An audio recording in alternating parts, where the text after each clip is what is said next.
Louer notre Dieu toute la journée, sans arrêt. Il est merveilleux, il est excellent, il est magnifique, il est grand et puissant au-dessus de tout. Alléluia.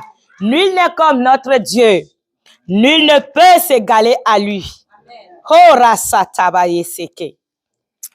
Ah, c'est tarabaje karabaso. Père éternel, je te recommande encore cet instant. Me voici. Je m'abandonne encore à toi. Utilise-moi comme bon te semble, ô Père. Sers-toi de moi comme tu veux.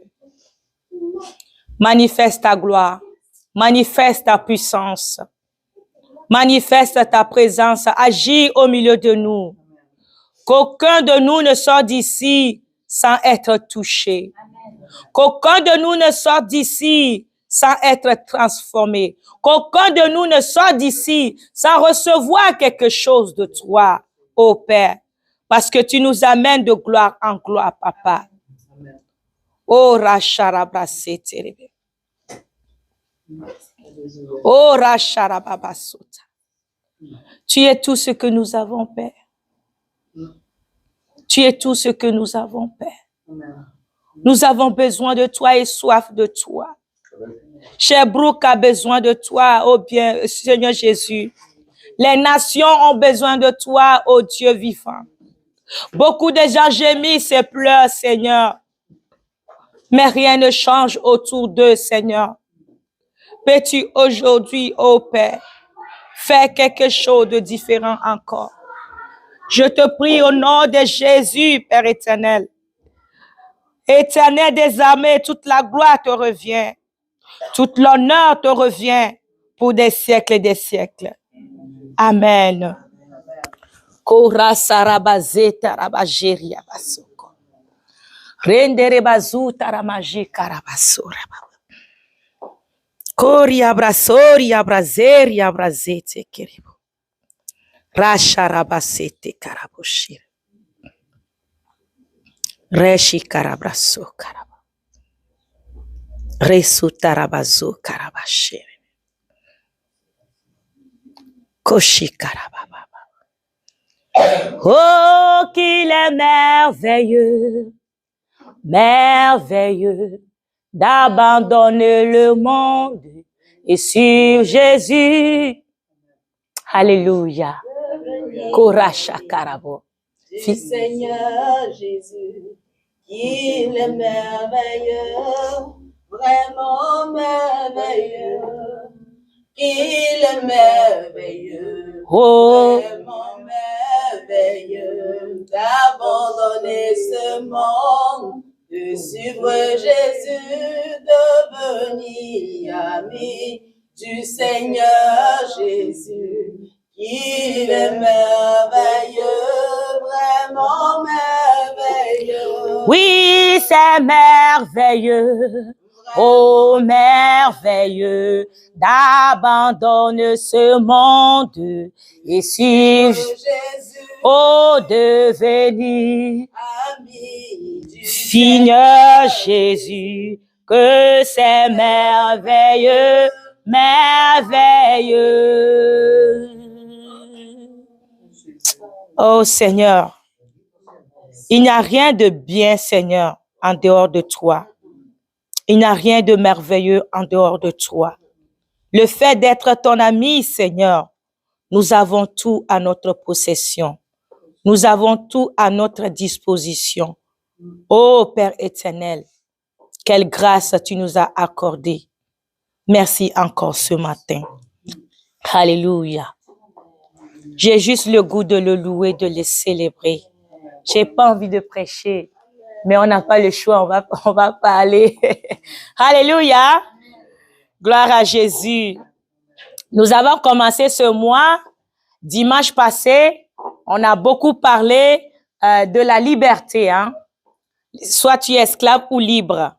Et nous avons parlé de qui est ta mère.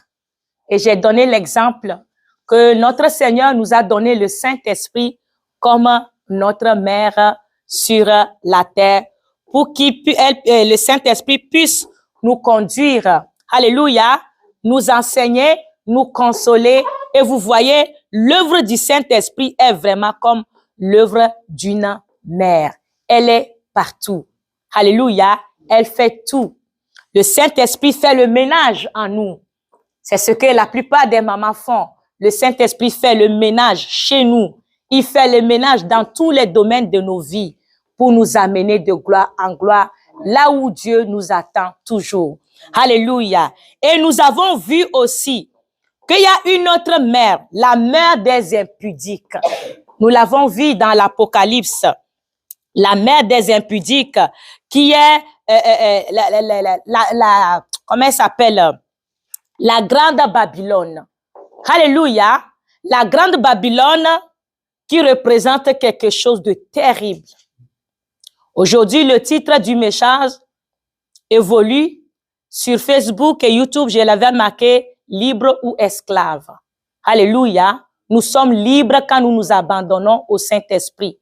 Mais nous sommes esclaves quand nous nous privons de ce don que Dieu nous a donné. Mais aujourd'hui, le Seigneur m'a dit, parle, continue dans le même sens et parle. Demande au monde entier la puissance qui détruit les mariages et qui empêche les gens de se marier. Parle. Donc, on continue dans le même sens. Et aujourd'hui, nous allons lire l'Apocalypse au complet. La semaine passée, on n'a pas pu le lire parce que c'était long. Il y avait trop de versets qui se bousculaient. Avant de commencer, nous allons lire 1 Chronique 9, verset 1. 1 Chronique 9, verset 1.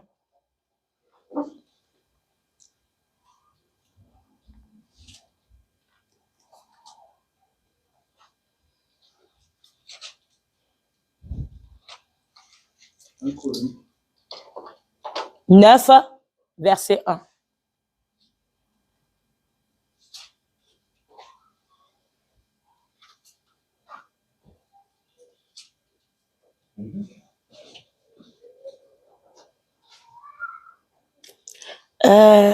On dirait que je me suis trompée.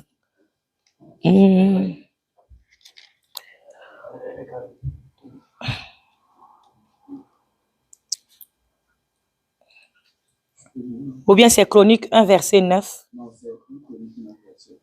Ok, lis, je vais voir. Israël est enregistré dans les généalogies et inscrit dans le livre des rois d'Israël. Ok, c'est ça. Mais moi, je suis dans quoi?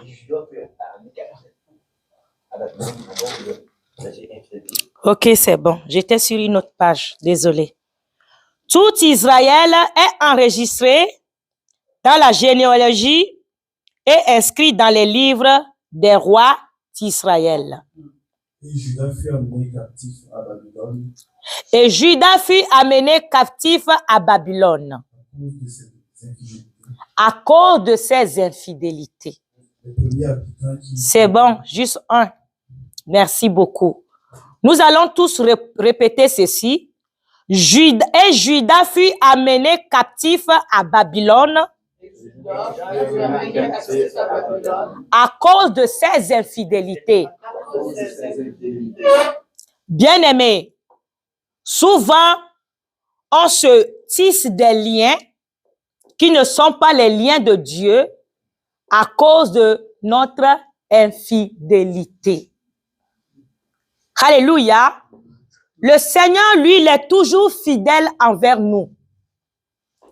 Peu importe qu'est-ce que tu peux faire, lui, il attend toujours après toi que tu sois un avec lui afin de t'amener dans ta destinée, là où il t'attend, dans le bonheur qu'il a préparé pour toi et pour ta famille. Parce qu'il est fidèle, il ne ment pas. Ce qu'il déclare sur ta vie, il s'assure pour l'accomplir toujours. Mais souvent, nous sommes infidèles envers Dieu. Ce qui fait que nous rentrons dans une autre comment on appelle ça? On rentre dans d'autres alliances qui nous troublent. Et malgré ces alliances-là que nous tissons, à cause de l'infidélité, tu cries encore à Dieu. Tu dis, Yahweh, je te sers. Yahweh, je te prie. Qu'est-ce qui ne va pas dans ma vie? Mais Yahweh te dit, j'ai déjà déclaré toutes les paroles de bénédiction sur ta vie. Non seulement tu n'es pas fidèle à ces paroles de bénédiction, tu ne crois pas en ça, tu cries encore Yahweh. Et beaucoup de gens sont surpris de voir que Dieu ne répond pas à leurs requêtes. Vous savez quoi? C'est l'être humain qui ne respecte pas Dieu. Sinon, Dieu nous respecte. Dieu ne viendra pas te séparer de quelque chose que tu aimes. Alléluia. Dieu ne se lèverait pas venir te séparer de quelque chose que tu aimes. Il nous observe, il nous regarde.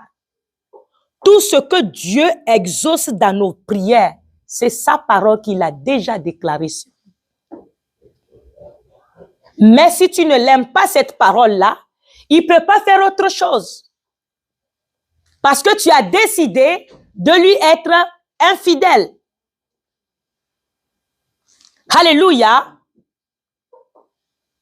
Et c'est malheureux de voir beaucoup de gens qui crient, mais qui ne prennent pas le temps de s'observer et de regarder qu'est-ce que je fais dans ma vie ou qu'est-ce que je vis qui n'est pas normal. Est-ce que vraiment je suis allié au Saint-Esprit comme il se doit? Est-ce que je laisse le Saint-Esprit prendre toute la place en moi comme il se doit? Parce que la Bible nous dit qu'il est le garant de notre héritage. Il est le gage de notre héritage. Ça veut dire que le Saint-Esprit est le garanti. C'est le Saint-Esprit que Dieu a déployé pour nous assurer la vie qu'il a prévue pour chacun de nous. C'est que si nous nous égarons ou nous nous éloignons du Saint-Esprit ou nous ne prenons pas conscience à l'Esprit de Dieu qui est en nous, nous devenons automatiquement infidèles. Alléluia.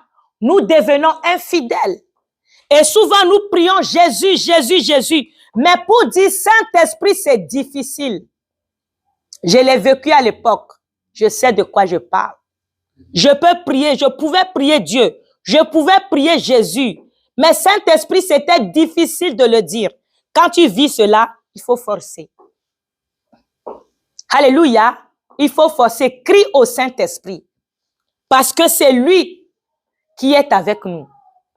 Jésus est assis à la droite du Père. Et ta vie se trouve en lui.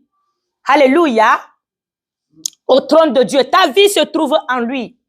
C'est garanti. Tu t'es donné à Jésus? Oui, c'est garanti. Mais pour vivre les merveilles maintenant, tu dois t'attacher au Saint-Esprit sur la terre. On n'a pas le choix. Il n'y a pas deux chemins. C'est le seul chemin que Dieu a frayé pour chacun de nous.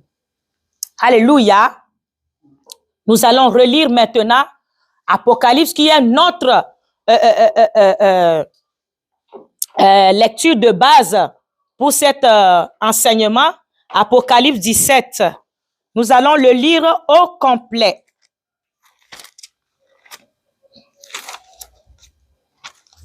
Apocalypse 17.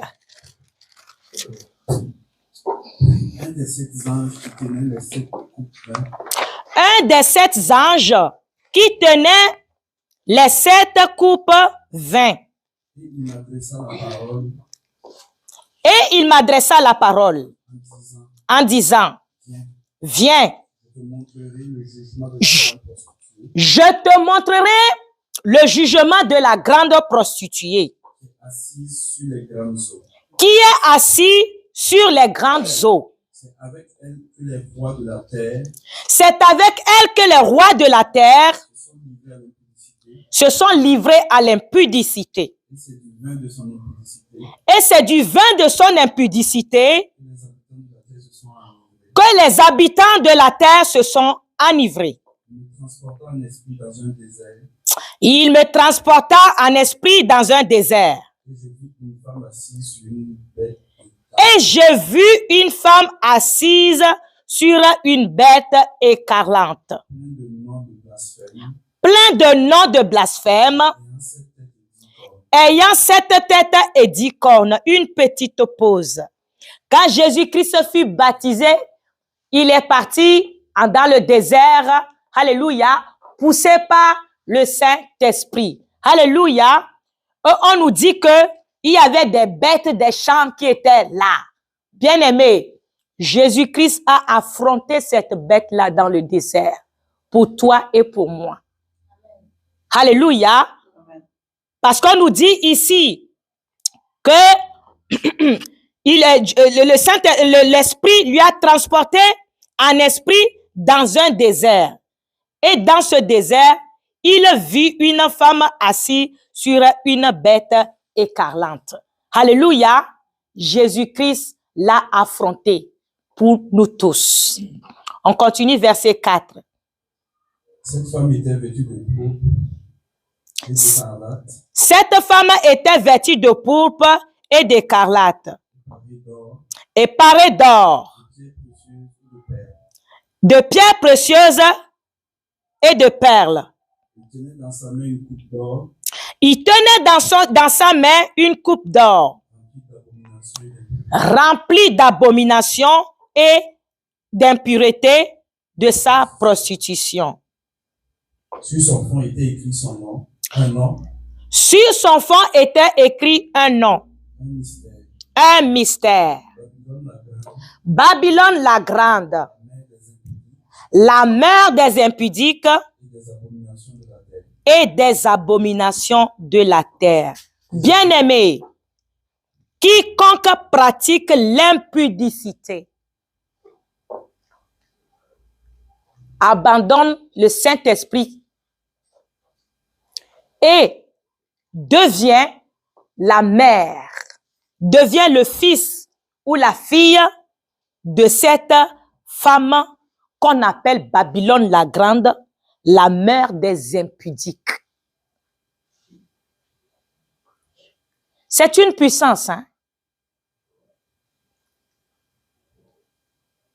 C'est une puissance qui gouverne tout le monde entier. Mais beaucoup de gens sont troublés, bouleversés à cause de cet esprit-là qu'ils ignorent. Alléluia. On continue, mon frère.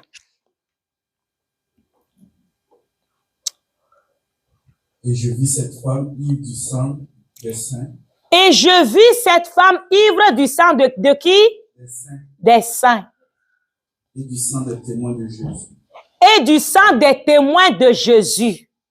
Et en la voyant, l'apôtre Jean fut saisi d'un grand étonnement.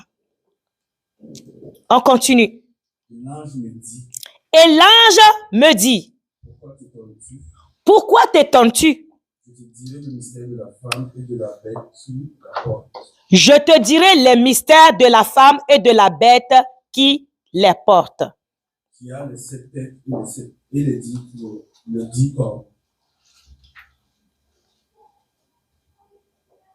Et de la bête qui la porte, qui a 7 têtes et 10 cornes. Alléluia. Encore. La bête que tu as vue était, La bête que tu as vue était, et elle n'est plus. elle doit monter de l'abîme Elle doit monter de l'abîme et aller à la perdition. et aller à la perdition. On va faire quelque chose. Répétez après moi. La bête que tu as vue était, et elle n'est plus. Elle doit monter de l'abîme et aller à la perdition. Et aller où? À la perdition. On continue.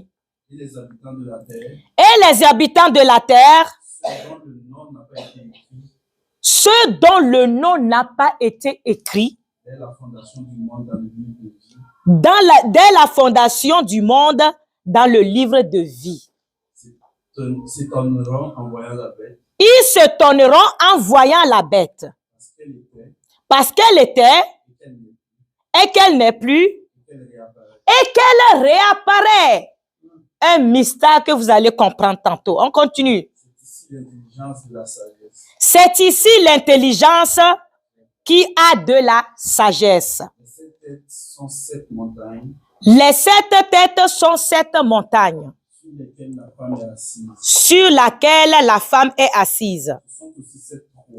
Ce sont aussi 7 rois. 5 sont déjà tombés. Un existe. L'autre n'est pas encore venu. Et quand il sera venu, il doit rester peu de temps. Et la bête qui était et qui n'est plus est elle-même un huitième roi. est elle-même un 8e roi. Et elle est du nombre de 7. Et elle fait partie encore du nombre des 7. Et elle va à la perdition. Et elle va à la perdition. Les 10 cornes que tu as vues sont 10 rois. Les 10 cornes de la bête que tu as vues sont 10 rois. Qui n'ont pas encore reçu le royaume. Qui n'ont pas encore reçu de royaume. Mais qui reçoivent l'autorité des rois. Mais qui reçoivent quand même autorité des rois. Pendant 1 heure avec la bête. Pendant 1 heure de temps seulement avec la bête. Ils ont un même dessein. Ils ont un même dessein. Ils donnent leur puissance et leur autorité à la bête. Ils donnent leur puissance et leur autorité à la bête. Combattront contre l'agneau. Ils combattront contre l'agneau Et l'agneau les vaincra. et l'agneau les vaincra. Parce qu'il est le Seigneur des seigneurs. Parce qu'il est le Seigneur des seigneurs Et le roi des rois. et le roi des rois. Et Et les appelés, et les élus et les fidèles qui sont avec lui, les vaincront aussi. Il me dit, Et il me dit, les eaux que tu as vues, les eaux que tu as vues, sur lesquelles la prostituée était assise, sur laquelle la prostituée était assise, sont des peuples, des foules, des nations, des nations et des langues. et des langues.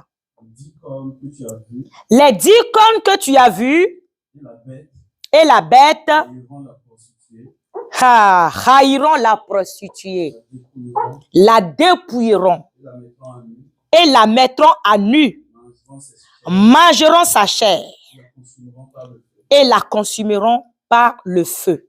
car Dieu a mis dans leur cœur Car Dieu a mis dans leur cœur d'exécuter son dessein et d'exécuter un même dessein et d'exécuter les mêmes desseins et de donner leur royauté à la bête, et de donner leur royauté à la bête jusqu'à ce que la parole de Dieu soit accomplie.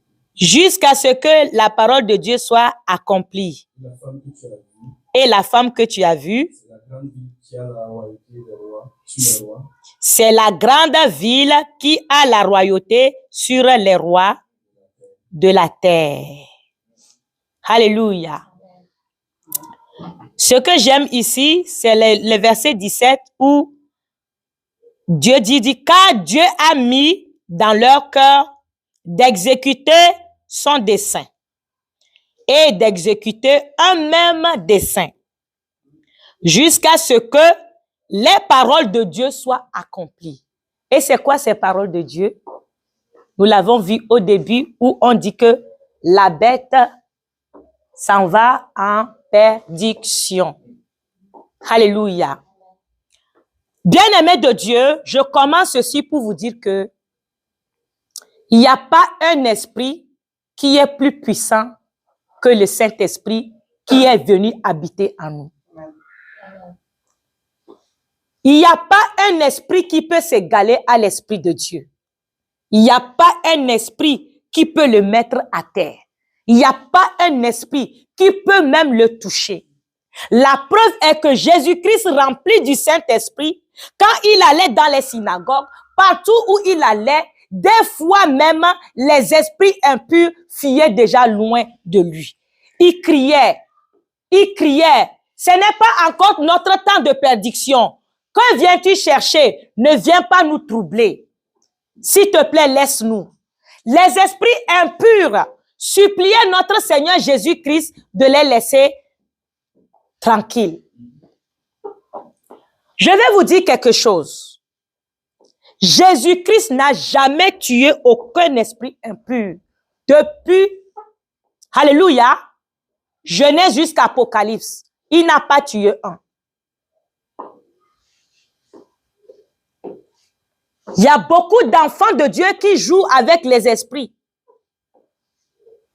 Je te taille, j'envoie le feu, sans savoir qu'est-ce que tu dis. C'est ça qui tue les enfants de Dieu. Il faut savoir avec quel esprit tu te bats. Qui est cet esprit? Alléluia. Qu'est-ce qu'il veut? Comment tu peux le repousser? Jésus-Christ n'a jamais tué un seul esprit. Tu ne pourras pas en tuer non plus. Mais tu peux les vaincre. Tu peux les vaincre. À cause du Saint-Esprit qui est en toi. Le Saint-Esprit est au-dessus de tous les esprits. Alléluia. Il n'y a pas une autorité ou une domination dans les lieux célestes qui peut s'égaler au Saint-Esprit. Il n'y a pas un. Ils lui doivent tous du respect. Donc, ils te doivent aussi du respect. Tout esprit impur. Amen. Alléluia. Même les anges nous respectent. Parce que nous sommes les bien-aimés de Dieu. Nous sommes les chéris de Dieu. Nous sommes faits à sa ressemblance et à son image. Alléluia. Ils nous respectent parce que nous sommes les êtres qui est plus proche de Dieu. Nous sommes les êtres que Dieu tient vraiment, à qui Dieu tient vraiment. Et il nous l'a prouvé par son amour, en donnant tout pour nous libérer. La Bible nous parle d'une bête sur laquelle cette femme qui est une prostituée est assise. Et cette bête a 7 têtes. As-tu déjà vu une bête qui a 7 têtes sur la terre? Non. Non. Et non seulement il a 7 têtes, il a 10 cornes. Alléluia. Mais ce qui est bon, quand tu reçois la révélation, on t'explique, c'est merveilleux. L'apôtre Jean a eu la révélation, on lui a expliqué que les 7 têtes sont 7 montagnes. Alléluia. Et les 7 montagnes sont aussi des rois. Donc, tu peux voir une représentation dans les lieux célestes comme un animal, mais cet animal-là n'est pas vraiment un animal. Bien-aimés, nous sommes des êtres spéciaux. Que Dieu veut faire des choses glorieuses avec nous. Mais il faut vraiment se laisser guider. Amen. On a expliqué à Jean que les 7 têtes sont 7 montagnes et 7 rois. Des rois, ça veut dire qu'on les a donnés des endroits où ils peuvent régner, agir, gouverner. En tout cas, c'est pas mon corps qui va gouverner, ni le tien. Amen. Alléluia. Ce n'est pas ma famille qui va gouverner, c'est fini. Amen. Ni l'église que Dieu nous a donnée. Et on vient maintenant expliquer encore que les 10 cornes aussi que la bête avait sont aussi 10 autres rois. Mais ces rois-là n'ont pas encore reçu la royauté. Ça veut dire, ils n'ont pas encore reçu le règne. Et je peux faire une parenthèse là-bas. Quand nous venons à Jésus-Christ, on lui donne notre vie. L'espérance que Dieu a envers nous, c'est de devenir des rois pour régner, dominer dans les milieux où Dieu nous place. C'est pour ça que Jésus-Christ a dit que vous êtes un royaume de sacrificateurs. Nous sommes des rois. C'est pour ça qu'on appelle notre Dieu le roi des rois. Mais la Bible nous explique encore que tant que l'enfant, ça veut dire celui qui vient de se donner à Christ ou qui a donné sa vie à Christ, même s'il y a 40 ans, 50 ans, tant qu'il demeure enfant, il n'est pas différent d'un esclave. C'est quelque chose qui doit travailler en nous. Il n'est pas différent d'un esclave. Ça veut dire que tous les esprits peuvent le maltraiter, le diriger comme bon les semble. Alléluia. Mais nous pouvons seulement grandir, devenir des rois, venir à la maturité, prenant la forme du Christ, seulement si on se laisse guider par le Saint-Esprit.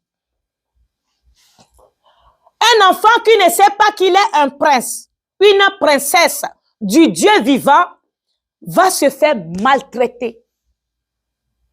C'est clair. Parce qu'il manque quoi? De la connaissance. Il manque de la révélation. Les enfants ne s'occupent pas de ce qu'ils vont manger les soirs ou le matin. Les enfants n'ont pas les mêmes soucis que nous, les adultes. Un enfant se réveille le matin, il ne se soucie pas. Il sait que quand il va se réveiller, certainement sa mère ou son père va lui donner quelque chose à manger. Ce n'est pas son souci. L'enfant souvent pense, où est-ce que je vais aller jouer? Qui sera ma nouvelle amie, mon nouveau ami? Quels sont les jeux, les nouveaux jeux qu'il aimerait avoir? Les enfants n'ont pas la pensée sur les choses essentielles de la vie. Mais nous, les adultes, Dieu nous a donné de régner. Et nous régnons où? Ça commence toujours quand tu te détaches de tes parents, que ton règne commence. Quand tu arrêtes de dépendre de tes parents.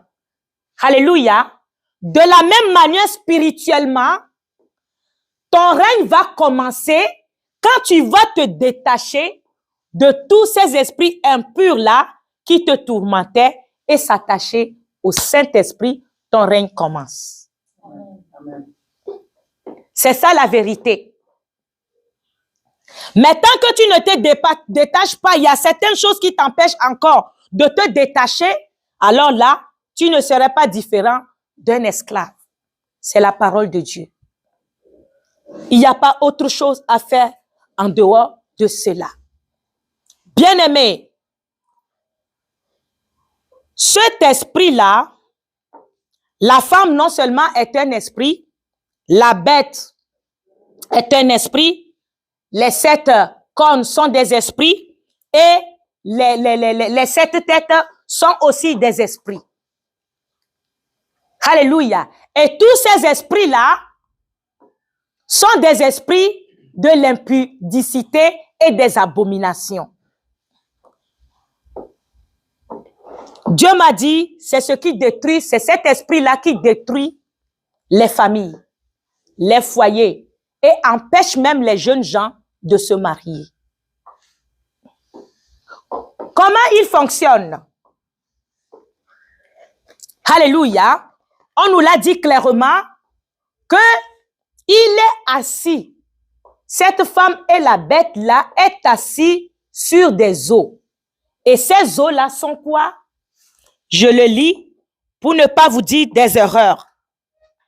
Il dit, il me dit, les eaux que tu as vues sur lesquelles la prostituée est assise, ce sont des peuples, des foules, des nations et des langues.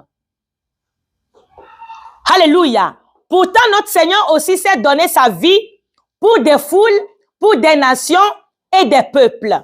Alléluia.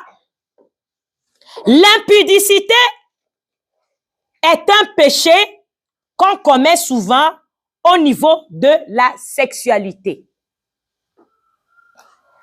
Cet esprit-là est tellement méchant que non seulement il empêche les jeunes gens de se marier, mais il détruit les foyers. Il y a une dame qui m'a appelé, ça fait pas longtemps. Je m'excuse pour les oreilles des enfants. elle m'expliquait que dans son foyer, ça ne va pas. Et sexuellement parlant, ça ne marche pas. Pas parce que son mari ne fonctionne pas, mais son mari ne la touche pas. Mais devant ses yeux, son mari se masturbe. Dans le même lit. Mais ne la touche pas. C'est normal? Quelle méchanceté. Quelle cruauté. Vous pouvez voir des couples les envier, mais si on vous fait rentrer dans leur chambre, vous allez pleurer. Vous allez pleurer. Les choses qui se passent dans leur maison, vous ne pouvez pas imaginer. Beaucoup de foyers crient. Beaucoup de mariages sont à bord d'être complètement à terre. Mais la crainte de Dieu de certaines les garde. Mais l'esprit de l'impudicité les maltraite tous les jours. Les fouette, les chicote. Ne fait pas partie de ces gens-là. Alléluia. J'entends tellement de choses dans le foyer que ça me fait mal. Ça me fait mal. Et je me rends compte, moi-même, je suis passée par là. Et je dis ce que moi j'ai vécu, c'est rien. Et je reconnais que c'est parce que j'étais dans l'ignorance que mon foyer ne fonctionnait pas. Mais gloire à Dieu, il m'a remis à ma place, remis mon mari à ma place et chaque chose à sa place. Alléluia. Bien-aimé de Dieu, ça c'est dans le foyer. Les jeunes gens, surtout ici au Québec, je ne comprenais pas. Les gens ne veulent pas se marier, mais ils veulent être en couple. C'est de l'impudicité. Parce qu'en voulant être en couple, il va avec celui-là. Quand ça ne marche pas, il quitte là-bas, il change. Alléluia. Les mêmes personnes qui ne veulent pas se marier, quand ils n'ont pas de conjoint ou de conjointe, elles pleurent. Marie-toi une fois pour de bon.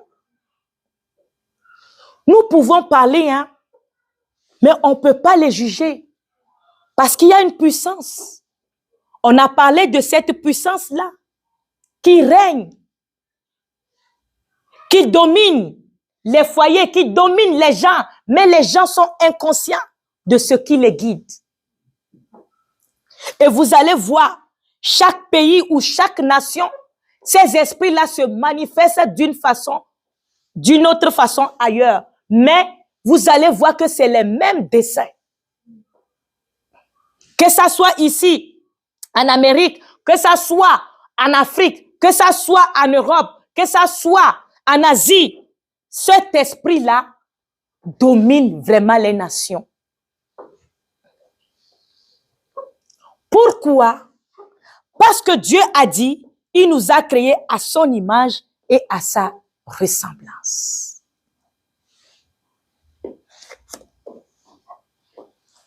Et que lui, le Saint-Esprit et le Fils sont un. Alléluia. Le mariage est quelque chose de très précieux. C'est pour ça que Jésus-Christ nous compare le royaume des cieux comme un temps de noces. Alléluia. Si ce n'était pas précieux et au-dessus de toute autre relation, Dieu n'allait pas prendre cet exemple-là pour donner pour son retour. Il a dit que l'Église est son épouse. Alléluia. Ça veut dire que le mariage est un endroit où il y a le délice, où Dieu lui-même veut agir, où Dieu lui-même prend plaisir d'habiter dans un foyer où les gens sont bien mariés. Parce que le délice qui est là-bas, Dieu le connaît. Mais pourtant, les gens se marient, ils ne le voient pas, se délice. Les gens ne sont pas mariés et ils sont autant perdus. À cause de quoi? L'esprit d'impudicité.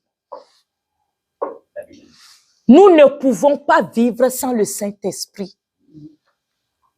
Alléluia.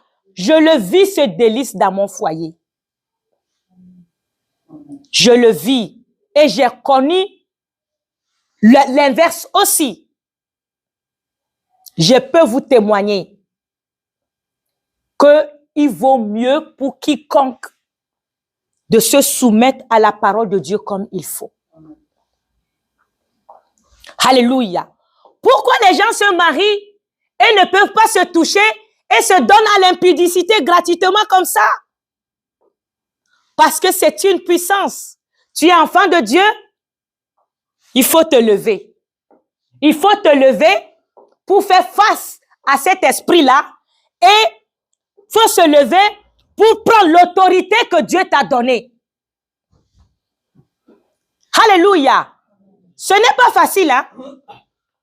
Ce n'est pas facile. Si on pouvait affronter ces esprits-là par notre propre force, Jésus-Christ ne serait pas venu à la croix et il ne serait pas valable qu'il nous donne le Saint-Esprit. Seul le Saint-Esprit en nous, alléluia, maître de tout l'univers, peut nous donner cette puissance-là pour affronter toutes sortes de ces difficultés-là dans les foyers et qui empêchent les jeunes gens de se marier.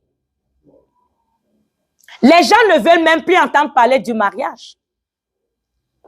Quelqu'un se tient avec toi parce qu'il veut seulement que vous payiez le loyer ensemble. Soyons honnêtes. Il se tient avec toi seulement parce que vous pouvez remplir le frigo à deux, c'est plus paisible. Et le jour où la femme perd son travail, où l'homme perd son travail, oh, bonjour, les problèmes. C'est l'esprit d'impudicité qui fait ça. Alléluia. Il ne t'aime pas. Ou sinon, vous êtes ensemble, le jour, il va trouver celle qui est bon pour lui. Il va te dire, bye bye. Tu peux souffrir. Il n'y a pas de souci. C'est méchant. Cet esprit-là est très méchant. Il faut le chasser dans nos vies. Il faut se séparer de lui dans nos vies. Alléluia. Bien-aimé, on a demandé à une femme qui s'est mariée à un homme très puissant. Ça veut dire riche monétairement. Est-ce que c'est l'argent de cet homme que tu aimes sur lui ou c'est vraiment l'homme que tu aimes?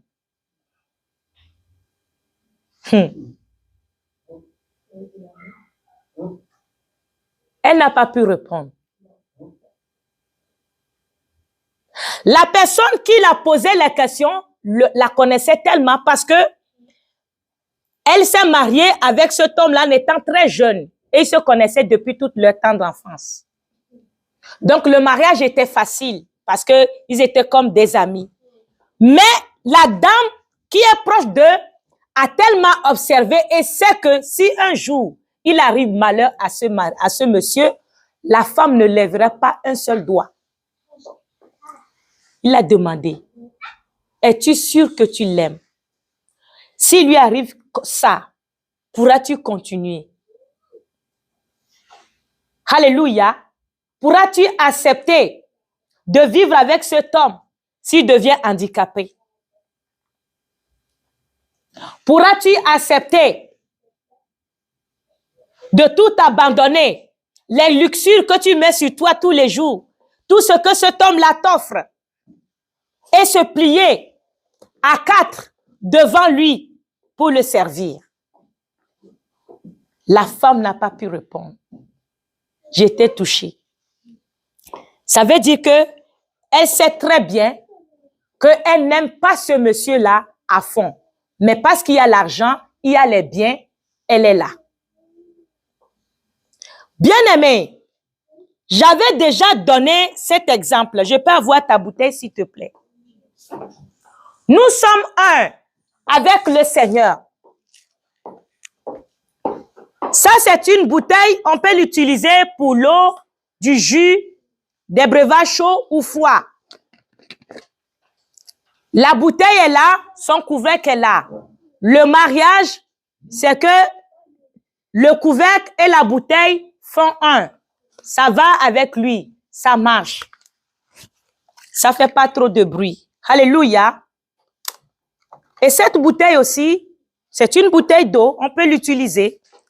Vous allez m'excuser, mais je ne peux pas prendre ce bouchon-là pour venir fermer cette bouteille d'eau parce que c'est aussi une bouteille d'eau. Ça ne marche pas. C'est ça le mariage. Tu ne peux pas aller avec quelqu'un qui est différent de toi. Alléluia. Quand Jésus reviendra chercher ses époux, ses épouses, c'est celui qui lui ressemble, sur qui il peut s'attacher. Et c'est le Saint-Esprit qui habite à nous qui vient chercher. Alléluia. Si tu ne te soumets pas au Saint-Esprit, tu ne peux pas être aux noces avec notre Seigneur Jésus-Christ. Alléluia. Il faut avoir la même nature que lui. Et c'est la même chose qu'il nous demande entre nous sur la terre, de se marier avec les gens, de se fréquenter avec les gens qui ont la même nature que nous. Beaucoup de mariages ne fonctionnent pas parce qu'il y a des chrétiens, ils disent qu'ils ont donné leur vie à Christ, mais quand tu les vois, leur vie ne ressemble même pas aux chrétiens. Ils vivent encore dans les pudicités. Ils ne se marient pas, mais ils viennent à l'église. Alléluia. L'homme et la femme viennent à l'église, mais ils préfèrent faire comme le monde dit, c'est mieux de ne pas se marier. À quoi ça sert d'être ensemble? Il y a une puissance qui vous protège quand vous vous mariez. Le diable lui sait, hein? L'esprit d'impudicité sait. Et comme il ne veut pas que vous soyez couverts de cette puissance-là, ou que vous soyez armés de cette puissance-là, il empêche les gens de se marier. Pour pouvoir mieux régner, pour pouvoir mieux les maltraiter. Alléluia. Maintenant, il y a la bouteille ici. Sa forme est différente de celui-là. Ils ne peuvent pas se marier. Non, jamais. Ça ne va jamais fonctionner. Si on enlève ce bouchon-là, déjà même, il va tomber. Il ne peut pas couvrir cette bouteille. Il va être avalé. C'est ça qui arrive des fois. Quand tu es toute petite en étant chrétien comme ce couvercle, il va t'avaler. Tu peux beau avoir Jésus parce que tu n'es pas à la place où tu dois être. Alléluia. Alléluia. Notre Dieu est merveilleux. Notre Dieu est glorieux. Quand il parle, il ne parle pas dans le vide. Aujourd'hui, nous allons faire court ici. Nous allons arrêter ici. Mais je vais rajouter. La Bible nous dit que comment il appelle? Les appelés, les élus et les fidèles vaincront cette bête-là. Nous sommes tous appelés. Alléluia. Et parmi tous les appelés, il y a certains qui sont élus pour des choses spéciales. La Bible nous dit que nous tous, nous sommes appelés, mais peu sont élus. Les élus sont ceux que on a voté pour eux au ciel pour qu'ils puissent faire quelque chose de spécial sur la terre, guider le peuple de Dieu, créer un mouvement, faire un changement, glorifier le nom de Dieu. Alléluia, au milieu des peuples. Ça, c'est des élus. Et les fidèles. Oh, qui sont les fidèles? Les fidèles aussi font partie des gens qui sont appelés, mais qui se distinguent différemment. Ils sont fidèles à l'œuvre de Dieu. Ils sont fidèles au Saint-Esprit. Les appelés, c'est tout le monde. Ça peut être les enfants, les jeunes gens, les adultes. Il y a tout est mélangé là-bas. mais la Bible nous dit que ils vaincront aussi. Alléluia. Ça veut dire que même si aujourd'hui tu écoutes ce message et tu te sens comme un peu loin ou égaré, sois sûr et certain, Dieu t'a donné la puissance au-dessus de cette puissance-là pour vaincre. Alléluia. Pour vaincre. Tu es vainqueur. Tu es vainqueur.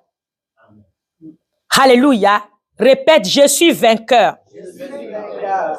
Je fais partie des appelés, des élus et des fidèles.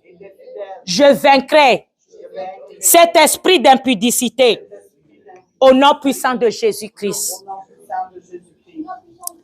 Des fois, cet esprit d'impudicité vient très subtilement.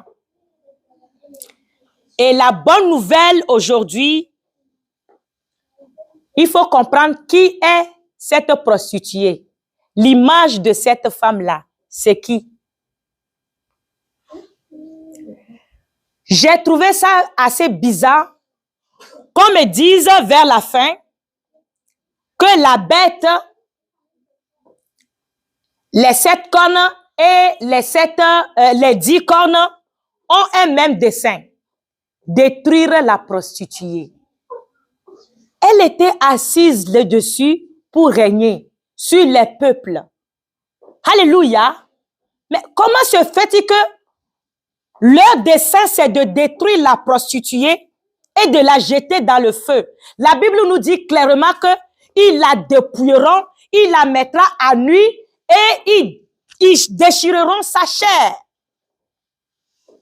Comment tu vis avec une puissance ou des puissances comme ça et à la fin, c'est pour te détruire? Cette femme représente tous les infidèles. Alléluia. Qui se sont alliés avec les esprits impurs. L'esprit d'impudicité. Ça veut dire que toi, en tant qu'un être humain, que Dieu a donné sa vie pour, tu peux pas laisser ça et puis servir le diable. Ça veut dire que quiconque sert le diable, à la fin, le diable va le détruire. Parce que le diable est un menteur. Il n'aime personne. Il ne cherche pas le bien de personne. C'est pour cela qu'on nous dit clairement que cette femme-là, le dessein qui est préparé pour elle, c'est d'être totalement détruite et jetée dans le feu. Tous ceux qui adorent l'impudicité seront détruits comme cette femme. Comme cette femme. Elle représente, elle est l'échantillon de tous ceux qui pratiquent l'impudicité. Alléluia. La semaine prochaine, nous allons parler beaucoup des puissances d'impudicité différentes pour que vous puissiez comprendre. Parce que quand on parle comme ça, c'est trop général, c'est trop global, on ne voit pas. Vous allez voir que même des fois que vous pensez que vous ne faisiez rien de mal, vous faites quand même quelque chose que Dieu appelle impudicité. Alléluia. Qui retarde votre destinée, qui retarde votre vie, qui vous fait reculer tout le temps en arrière. Et vous allez voir, souvent on va chasser l'esprit de procrastination. On chasse tous les esprits. Mais ta vie doit changer. C'est ta vie qui doit changer. Oui, c'est vraiment se repentir. Mais malheureusement, c'est comme le diable est un menteur. Il voit le visage de certaines personnes, les yeux de certaines personnes, pour ne pas qu'ils voient la vérité.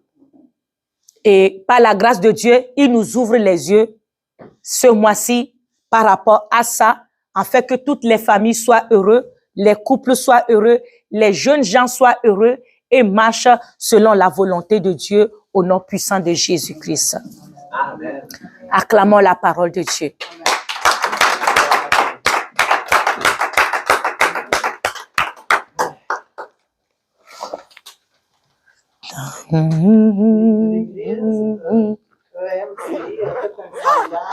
sur la pornographie au Québec. Ah ouais? Elle a fait un sondage anonyme. Mhm. Il y a 80% des gens qui prennent de la pornographie. 80. Ouais. 80% de la population Sur les chrétiens. sur les chrétiens au Québec ou dans le monde entier. Au Québec. C'est un gros défi, hein, que tu viens de parler. Je vous assure, quand le Seigneur m'enseignait sur ça, je pleurais. Et les gens qui m'appellent, qui me racontent leurs histoires, je suis étonnée que c'est des gens même qui vivent déjà dans un foyer. N'enviez pas les gens.